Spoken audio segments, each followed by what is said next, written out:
So today we're talking about topics for differential equations and linear algebra exam 2. Exam 2 in this class. It could be on exam 1s if I went slower, but we're going fairly fast with these exams. We'll do it differential equations first, linear algebra second, but where it seems appropriate, we'll do a little mixing. That's kind of a pun with mixing problems. Okay, not too funny. Anyway, where'd we end with exam 1 with differential equations? We ended with existence and uniqueness, section 1.5, though I didn't really emphasize that in your exam. I did in last year's exam more. So we started since exam 1 with section 1.6 phase lines, and then ended bifurcations. They're related to each other. Phase lines and bifurcations. Let's think about this in the context of a bifurcation example. dy dt equals, you only make phase lines for autonomous differential equations, first order differential equations. You don't make them for second order, and you don't make them for non-autonomous. You can make slope fields for non-autonomous. But the idea, the reason you restrict yourself to only autonomous equations is so that the slope field is constant along horizontal lines, constant slopes, and that helps you draw the phase line most accurately, so to speak. So it's an autonomous system, f of y, no t on the right side, but it's really a family of differential equations with a parameter. I often call the parameter mu. The book does sometimes as well, but they also give the parameter different names. Sometimes they call it a, sometimes they call it alpha. The most common kind of bifurcation example I put on exams here is when this is a quadratic function. For example, maybe negative y squared plus 5y minus mu or something. Typical kind of problem I ask on the exam is to find the bifurcation values and draw some phase lines when mu, the parameter, is just less than the bifurcation values, equal to them, and greater than them. If I put mu as the constant term, either with a plus sign or a minus sign, that effectively is a vertical translation of the graph of this function. And you can certainly make the graph of this function without thinking about differential equations. If you make y the horizontal axis, it's a quadratic, a parabola, concave down because of the negative coefficient of y squared. The 5 there actually means it's got a slope of 5 when it crosses the vertical axis here. The mu does affect how high or low the graph is. When mu is, well, in this case, small enough, making negative mu big, the graph might be like this, and you'd have 2 horizontal intercepts. When mu is big, making negative mu small, the graph is more like this. And there's some value of mu where the graph just touches the vertical axis. So these 3 graphs that I've drawn over here are for 3 different values of mu, corresponding to 3 different differential equations and 3 different phase lines. The one for this value of mu, when mu is sufficiently small, for this one, possibly negative, meaning negative mu might be positive. Yeah, it would have to be because mu is the vertical intercept here. Right there, right? Plug in y equals 0, you get negative mu here. Negative mu is the vertical intercept. It's a positive number for this particular situation. You got 2 equilibrium points in your phase lines because there's 2 intersection points there. A phase line, remember, you draw vertical, and you're trying to draw the equilibrium points and draw arrows to decide whether they're sinks or sources. You can always think about sinks, sources, and nodes just by thinking about where this right-hand side function is positive and where it's negative. You don't have to use the linearization theorem.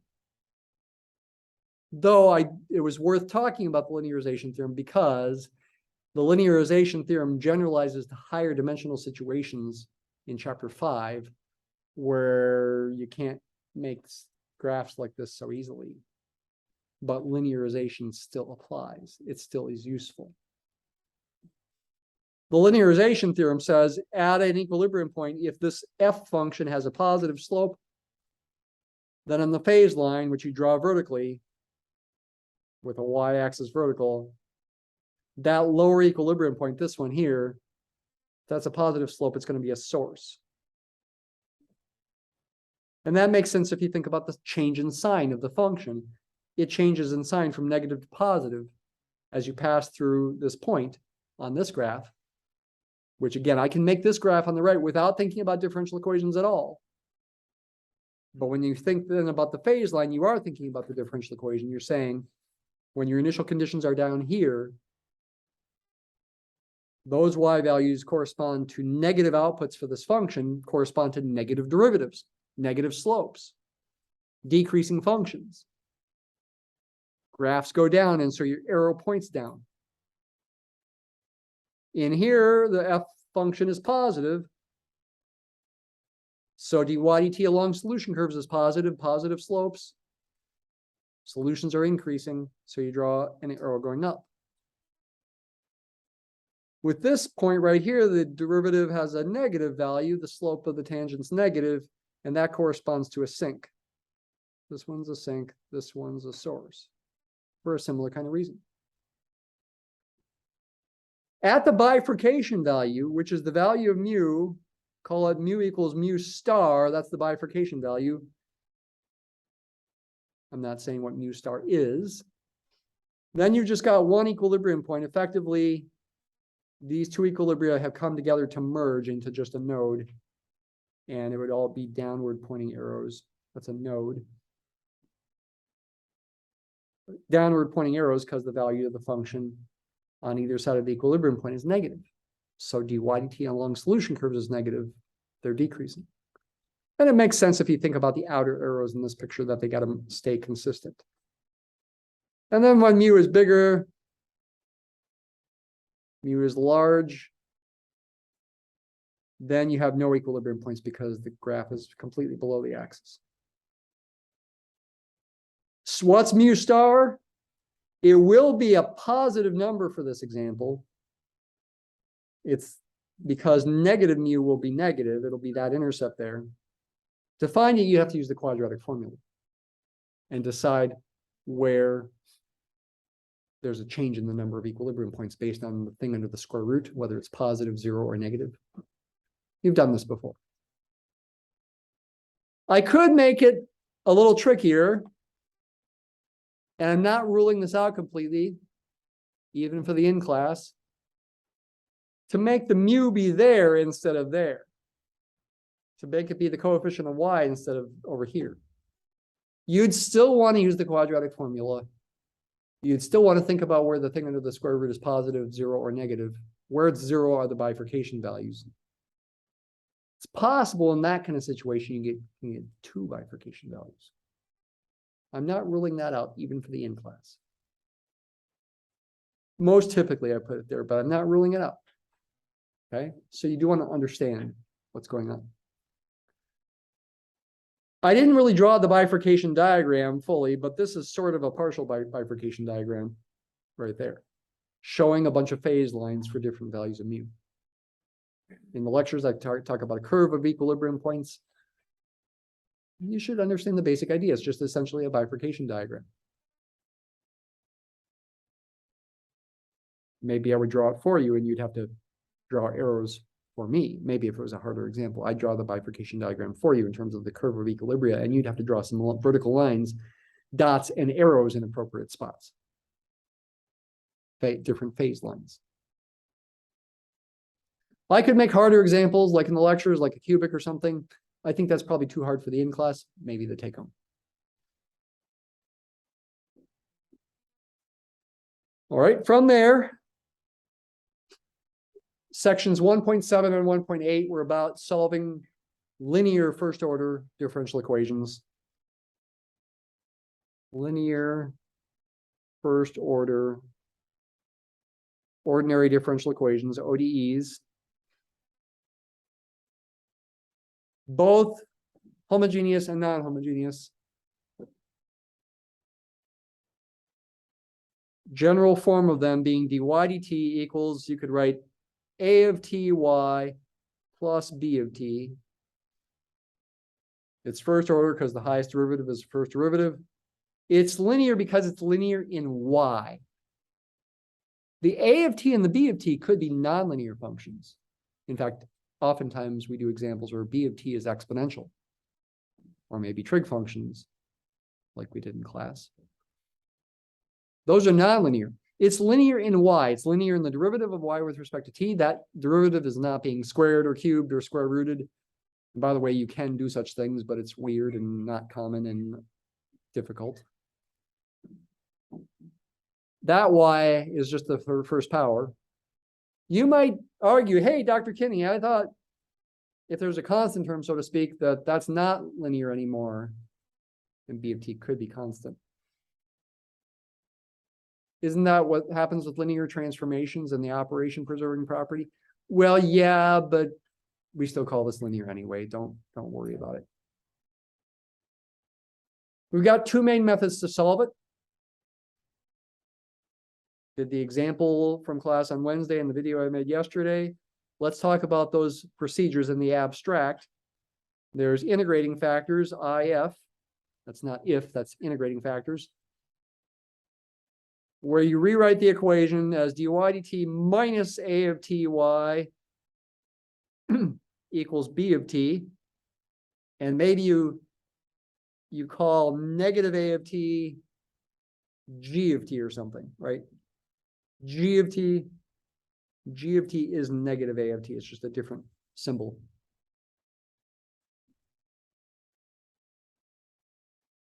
Your differential equation is that right there. The method of integrating factors, the motivation for it is you look at the left side and you say, hey, that almost looks like what I get with the product rule. If I differentiate a product, one of whose factors is y itself, because I have a derivative of y and I have y itself. Can I multiply this by some function that will make it look more explicitly like something I get with the product rule? And through a little problem solving process, you come up with this formula for this function mu of t that is e to the integral of g of t. And when you calculate that integral, you can take the c to be 0. We only need one antiderivative there. And that becomes the integrating factor. You multiply both sides of this differential equation by this factor. You get mu of t dy dt plus, multiply mu times this, mu of t times g of t times y. Most common mistake with integrating factors is to forget to multiply it on the right side too. B of t times mu of t. And yeah, this thing is supposed to be the derivative with respect to t of the product of mu of t and y, where y is a function of t. I'm just not writing the of t. I could. It's not traditional to. Is this really something we'd get with the product rule when we differentiate this? There's the first function times the derivative of the second. This term has the second function. Evidently, this thing right here must be the derivative of the first. Is it? Yeah. Find the derivative of this function using the chain rule. The integral is the inside function. Kind of weird, but still true. E to the t is the outside function. Take the derivative of e to the t, then plug in the inside function, which is the integral, and multiply times the derivative of that inside function. The derivative of an integral is the function itself, g of t. And that's mu of t times g of t. Yes, we've got a match. That thing, mu of t times g of t, is the derivative. This thing is mu prime. We've just confirmed it down here. I use the chain rule. I also use the fact that the derivative of an integral is the function itself. The derivative of that integral is g of t. And so then that makes this equation easy to integrate. You've got the derivative with respect to t of this product equaling this.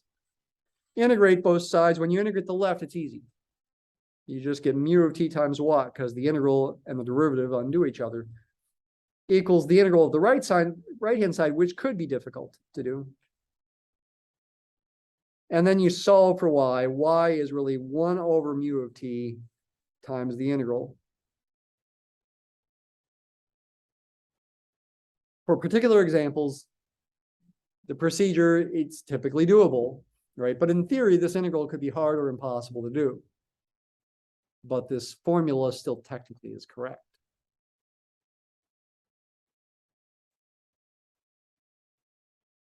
The other method for solving such a first order linear ODE is method of undetermined coefficients, MUD.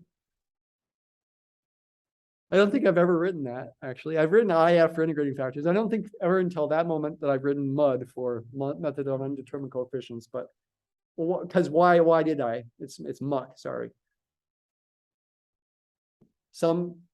I think I thought of the undetermined and I saw the D in my mind and I thought MUD.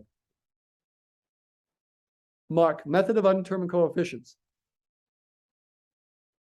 You consider the associated homogeneous equation, where B of t is 0. That one. It's a different differential equation. It's not the same one. Its solutions are different, though related, associated. It's got some general solution that, well, if A of t is a constant, you can find by guessing, right? We've done that a lot. If A of t was like 2, dy dt is 2y, then c e to the 2t would be your general solution, your yh. But even if A of t is not constant, you can still try to solve this equation by separating variables. It is separable. It'd be equivalent to dy over y equals A of t dt. And in fact, when you integrate both sides, you'd get a natural log of the absolute value of y equals this integral.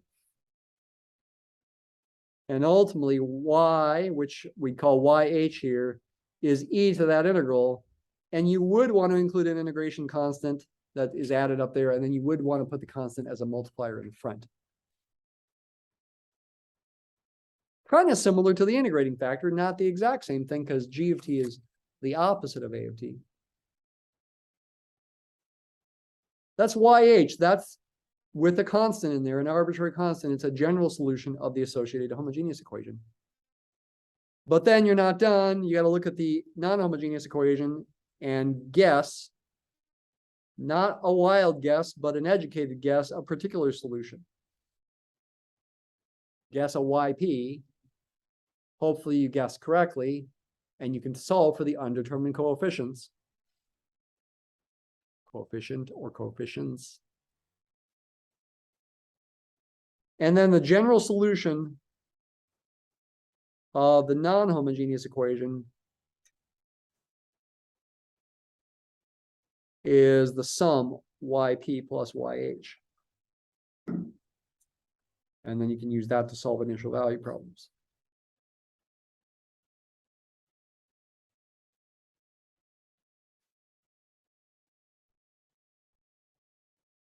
These methods are justified in the book, including the second method, and I did in the lectures as well. It's related to the fact that I'm going to mention right now that I did talk briefly about on Wednesday. You have a question?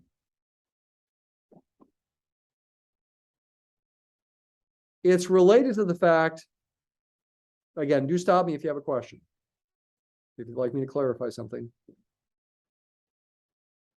that this differential equation can be rewritten in what's called linear operator form, linear differential operator form, where this expression right there is a linear differential operator.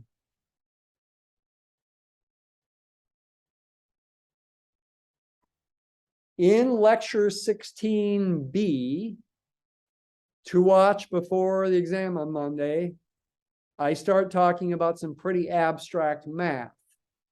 The abstract math of vector spaces and general linear transformations. It's very abstract. It's axiomatic, starting with definitions of things like what is a vector space? A vector space is a certain kind of set with certain kinds of properties based on a certain vector addition and scalar multiplication that can be defined. And linear transformations are functions between vector spaces that are linear, that are operation preserving. Your vector spaces don't have to be ordinary vectors that you are used to every time you've learned about vectors to this point in your life. They don't have to be arrows that you can draw. They don't even have to be higher dimensional arrows that you can't literally draw, but you can write them as column vectors. They could even be functions. And in that case, sometimes the vector space is called a function space because the points, the vectors in the vector space are functions. Huh? How can a function be a point? It can be a point if you pretend it's a point. That's how. Is it a good idea to pretend it's a point? It turns out it is. Why? Because it'll help us reason by analogy in ways that actually are useful. That's why. I just start talking about it, and this kind of expression is an example of a linear transformation between abstract, well, particular vector spaces, but in the abstract setting, it does satisfy the properties of a linear transformation. It's also called a linear differential operator. What is it saying? It's saying, take a function, a differentiable function, find its derivative, subtract a of t times itself. That's what it's saying to do. Give me any function that has a derivative. Give me anything. Find that derivative, subtract a of t times the function. Do you get b of t or not? If you're picking a function at random, in all likelihood, you're not going to get b of t because b of t is given ahead of time. But there could be some functions where you do get b of t. Those would be solutions of this differential equations. And if b of t were 0, if it were a homogeneous equation, we'd call such a solution an element of the kernel of the linear transformation, if it were homogeneous with 0 on the right side. And it's that abstract kind of properties that are satisfied that ultimately is what allows us to justify everything that we're doing here without getting into details right now. The abstraction is worthwhile. It unifies different subjects. It actually, once you get used to it, helps you understand those different subjects better. Because you see the unity, you see the fundamental reasons why things work. Abstraction is worth it. We wouldn't do it if it wasn't worth it. Yeah, there are some pure mathematicians who like to do abstract stuff just for fun. I'm kind of one of them. But I also do appreciate the fact that it's useful. Abstract does not mean not, it does not mean not useful. Abstract stuff is useful.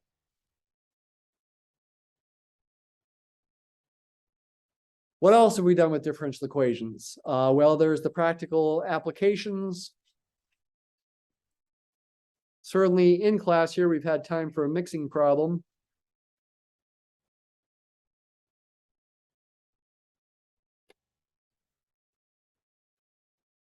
In the lectures, at least one of the lectures, I talked also about an application to bank accounts, compound interest.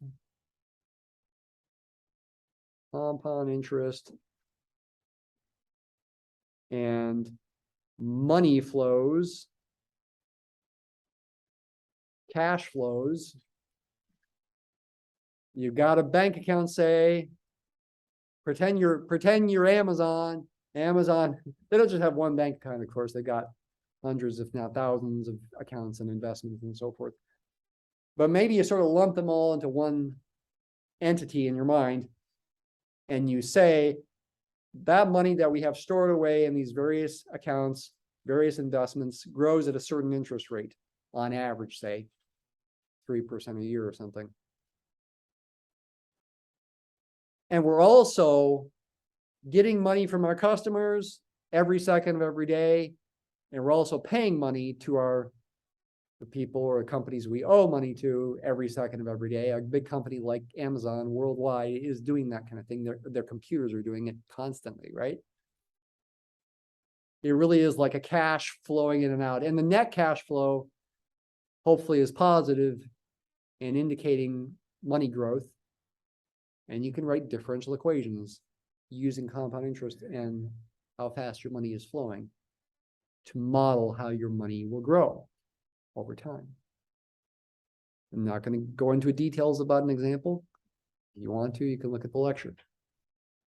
Most typically in the past, I asked questions about mixing, but I'm not ruling this out right now, at least. I haven't written the exam yet. I'm hoping to start writing it this afternoon. Probably won't finish it until over the weekend.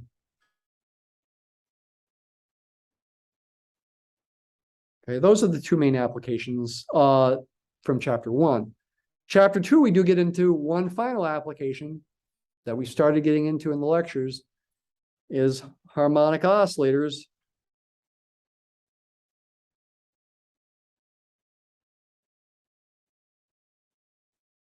The harmonic oscillator model comes from Hooke's law for a mass on a spring, though I will emphasize here today that these models apply to more than just masses on springs. If all we cared about were masses on springs, it wouldn't be nearly so important. Harmonic oscillators come up in other situations: electricity and magnetism, electronics. They also come up in quantum mechanics. Harmonic oscillators come up in lots of places. But it's sort of easiest to think about it with masses on springs right away. So that's what we do. Mass attached to a spring, mass. You know, if you're pretending there's no friction, you'd have to imagine this is ice down here and it's in a vacuum and the spring has no friction. At least if you assume it's got no friction, you hope it's a decent, that friction is small enough, that damping is small enough that it's a decent approximation. But in general, you do have friction. So there's really two forces going on. Newton's second law is what leads to your differential equation. The MA part gives you your second derivative. I drew the mass going horizontally here, so I'd have to call that y if I'm going to use dy dt here. What's the force? Hooke's law says the restoring force of the spring is negative k times y for some constant k that is positive, making negative k negative. That's Hooke's law. Is Hooke's law exactly right? It's actually not. Hooke's law is not exactly right, especially if you stretch the spring too far and it breaks. But even if you don't stretch it so far that it breaks, it's not a perfect law. It's an experimental approximate law. F equals ma is more of a strong exact law, you might say, at least as far as we can tell measurement-wise. Hooke's law, saying the force is like that, is more approximate. But it's good enough for small oscillations. So we go with it.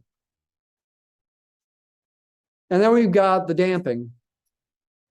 That's proportional to the velocity and also in the opposite direction. So you need negative signs in these situations. K and V themselves are positive, but these constants have negative signs in front of them because the restoring force is in the opposite direction as the sign of y. When the spring is stretched to the right here, y is positive. Y equals 0 would be at the equilibrium position. And the restoring force is in the negative direction. It's wanting to yank it back. And when you squish the spring, push the mass toward the wall, y is negative. The restoring force is in the positive direction. It has the opposite sign as y. The damping force is also in the opposite direction, but with respect to, oops, this is supposed to be a y here, sorry. With respect to the velocity, dy dt. When the mass is moving to the right, dy dt is positive. Friction is in the negative direction. When the mass is moving to the left, dy dt is negative. friction is pointing in the positive direction. It's the opposite sign of the velocity. Anyway, that becomes a second order differential equation. It's also linear.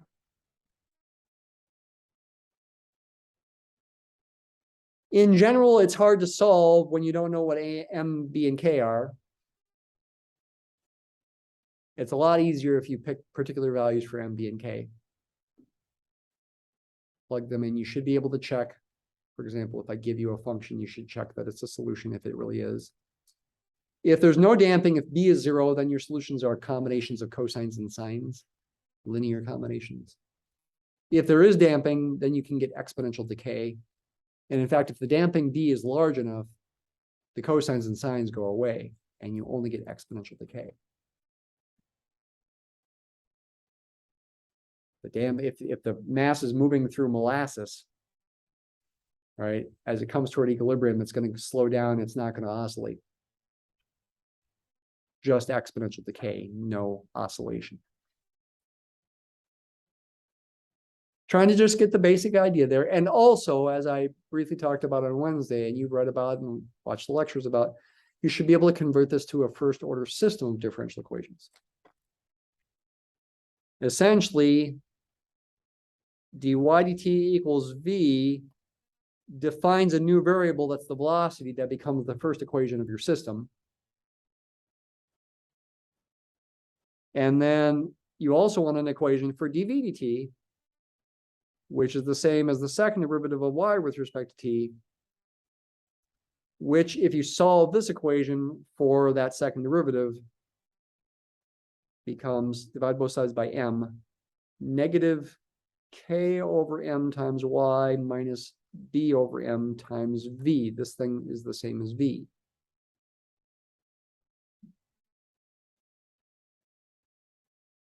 What's circled up here is a second order scalar equation whose solutions are ordinary functions of t. What's down here is a first order, first derivative system of differential equations whose solutions are parametric curves. Y of t comma v of t if you write it as a point, or y of t v of t if you write it as a vector. Either way is okay. The authors of the textbook emphasize writing it as a point when you want to think about graphing it. But it's useful to write it as a column vector if you want to think about this in matrix form. If you define a vector, capital Y vector, to have components little y and little v, then this system of scalar equations can be written as one vector equation, dy dt equals a vector whose components are these things. V and negative k over m y minus b over m v. And that thing is a vector field. Call it boldface f of, or vector f of vector y. In the book, you'd see boldfaces. It's called a vector field. It takes points as input and gives you arrows, you might say, as output. That's how it's drawn, at least.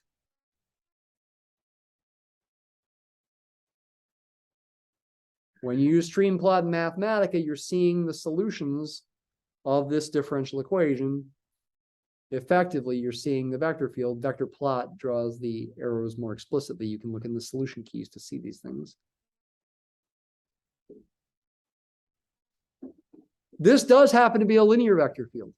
It can be written as a matrix times the vector y. The matrix, if you're careful, it's going to be y. I'm going to call the matrix A. If you're careful, its first row is going to be 0, then 1, and its second row is going to be negative k over m, negative b over m. That's the matrix A for this linear vector differential equation. It's useful to think of it in this way For one thing, because it emphasizes the geometric meaning of why the solution curves follow the vector field, how they follow the vector field. We'll see in chapter 3, it's also useful to work with the matrix A to find its eigenvalues and eigenvectors to help us solve. We're not really solving here.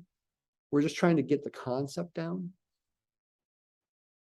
To understand this both abstractly and then understand how it's related to the pictures. That's what we're trying to do at the moment in chapter 2. Chapter 3 is for actually solving them more in depth. I mean, again, if I give you a function, you should be able to check if it's a solution or not. But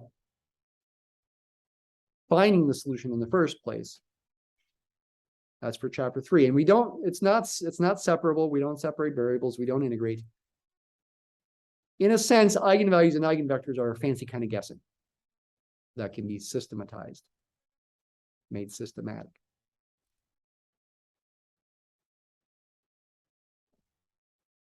What about linear algebra?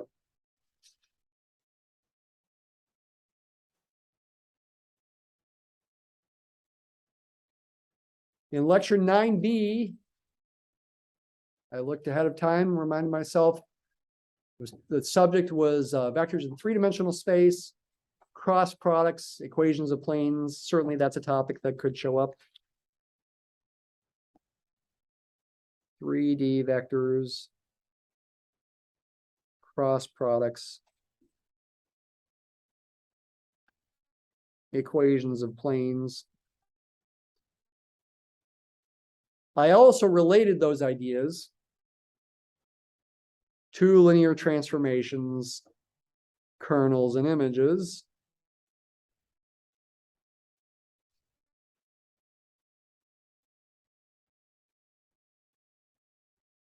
Or say linear transformations from R3 to R3, for example, three-dimensional space to itself, whose matrices would be 3 by 3. Typically, such a linear transformation would have a trivial kernel, only the zero vector.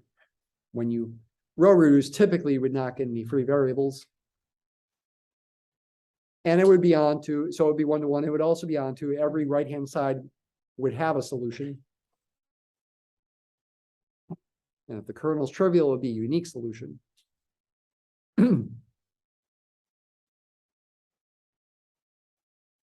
Then we generalized to higher dimensions.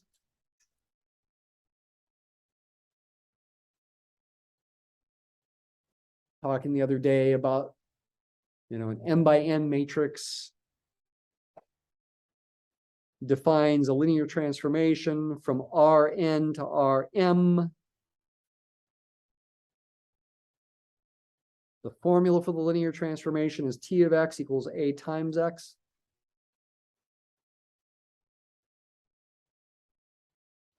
Talked intuitively about what happens if you've got more rows than columns, or vice versa, more columns than rows.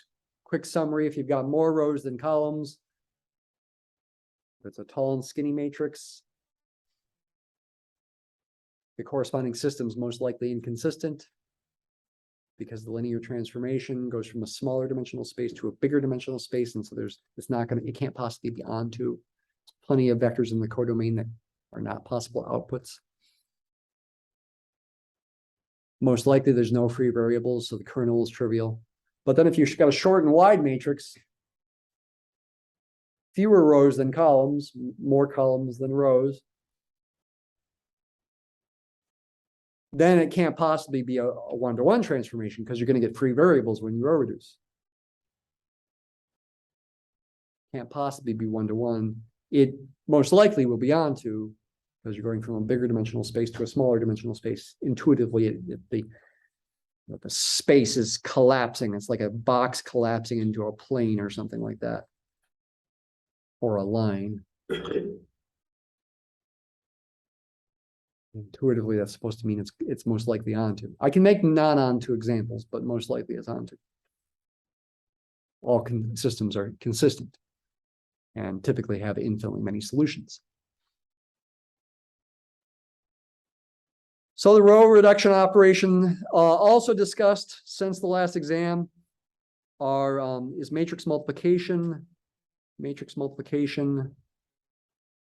and inverse matrices.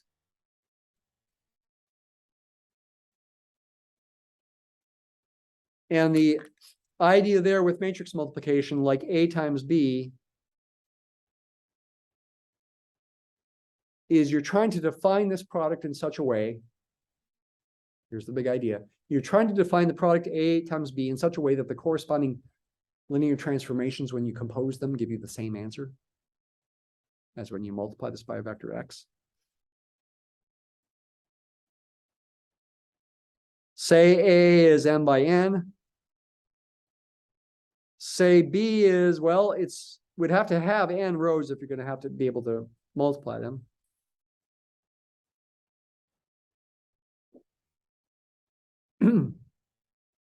These two numbers have to match. The resulting matrix, A times B, is m by p, m rows and p columns, which means x, if I multiply it by a column vector x, x has to be p-dimensional, a p by 1 column vector, if I'm going to do all this multiplication.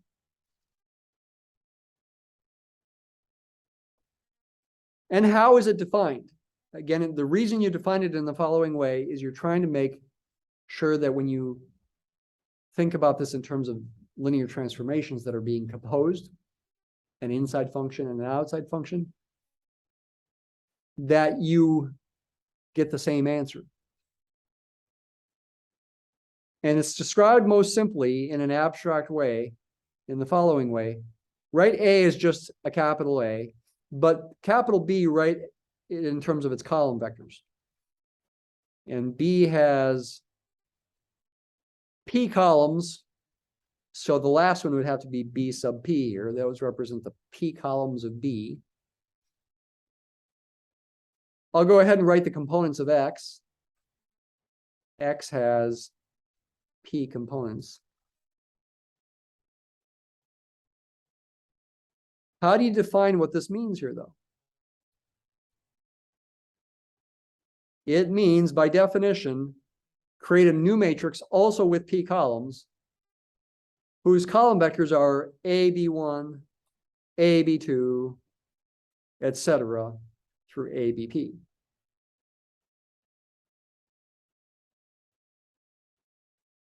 That's how this matrix multiplication is defined. Where I could ask you to elaborate, for example, what does AB1 mean? Without writing symbols, let me just describe it verbally. It would be a linear combination of the columns of A with the entries of B as the weights. The entries of B1. The coefficients. It would be a vector of the same dimension as the B vectors, which are each n-dimensional, right? Each of these B's has n entries. So there's n entries for B1, n components. There'd be n terms in the linear combination, n terms in the linear combination. Okay, be careful. The columns of A are the vectors in the linear combination. So actually this would be an m-dimensional vector, m by 1. Because you're forming a linear combination of the columns of A, and A has m rows, so each of its columns is m-dimensional. Tracking with me here? You gotta listen carefully and think at the same time. I know it's not easy. Anyway, there's P of these. You could continue here a little bit further. You could write x1 times AB1 plus x2 times AB2, etc., plus through xp times ABP. And do you see why it's so important to keep track of what's a vector and what's a scalar? If you don't, then this is completely confusing. The B's are column vectors. The X's are scalars, numbers. This doesn't make any sense if you are not sure if the X's are vectors or not.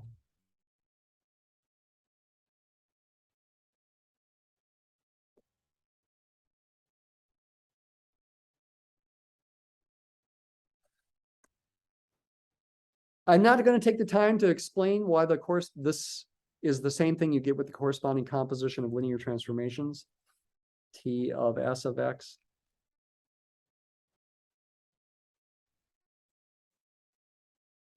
But it is. And it would satisfy the linearity property of linear transformations.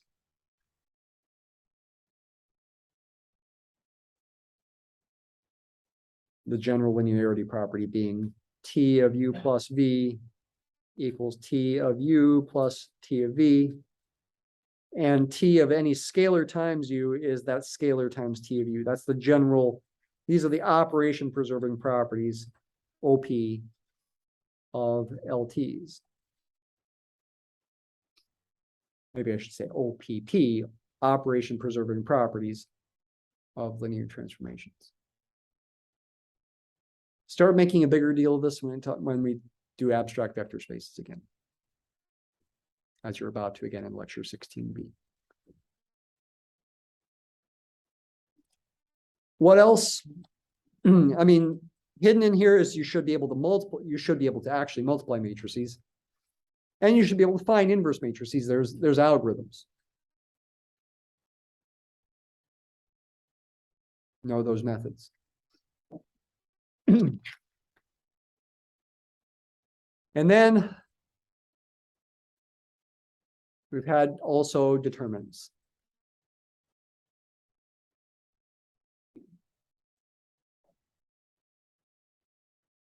Certainly 2x2 determinant is very easy. Once you get to 3x3 and 4x4, it gets harder pretty quickly. You should know how to compute them, even for 3x3s, say. Certainly in the in-class, I'd keep it to a 3x3, I think. Keep it to that. I don't think I did a bigger one. Take home, maybe I could do a 4x4. And there's a couple ways you can do the determinants. There's sort of a long formula. There's also computing determinants with row operations, and that's worth knowing too. I haven't emphasized that in class. It's in the reading, it's in the lectures. It's something worth knowing. Sometimes doing row operations is the quickest way to at least confirm the determinant is non-zero, if nothing else. You only compute determinants for square matrices. Number of rows and columns is the same. Only for square matrices. And there's something called the invertible matrix theorem.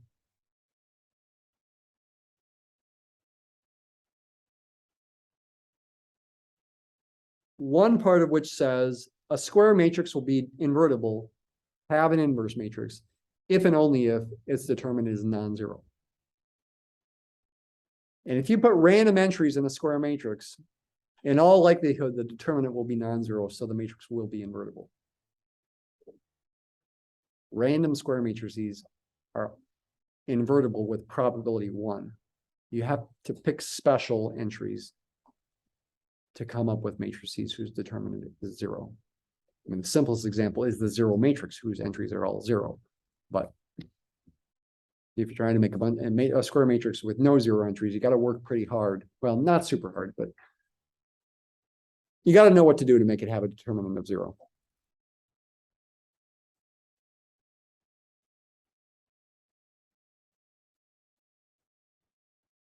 Nobody asked any questions. Maybe it's because I was just being too quick with things. Does anybody want to ask a question about anything? I think we've summarized the main stuff. Maybe there's a detail or two I'm forgetting.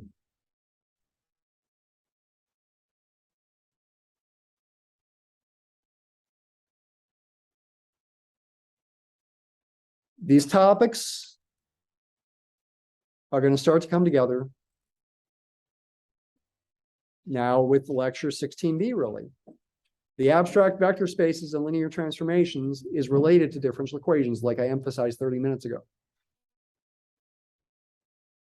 with the linear differential operator idea. They're related. That's one connection between the subjects. And then after that point, about 2 weeks from now, it really gets connected a lot. Chapter 3 of the book. Yeah, first page of notes is fine for CP. If you'd like to ask questions over the weekend, send me emails. I can't guarantee how rapidly I'll be able to respond, but I can try to respond when I get a chance. Okay. And we'll end class there right now.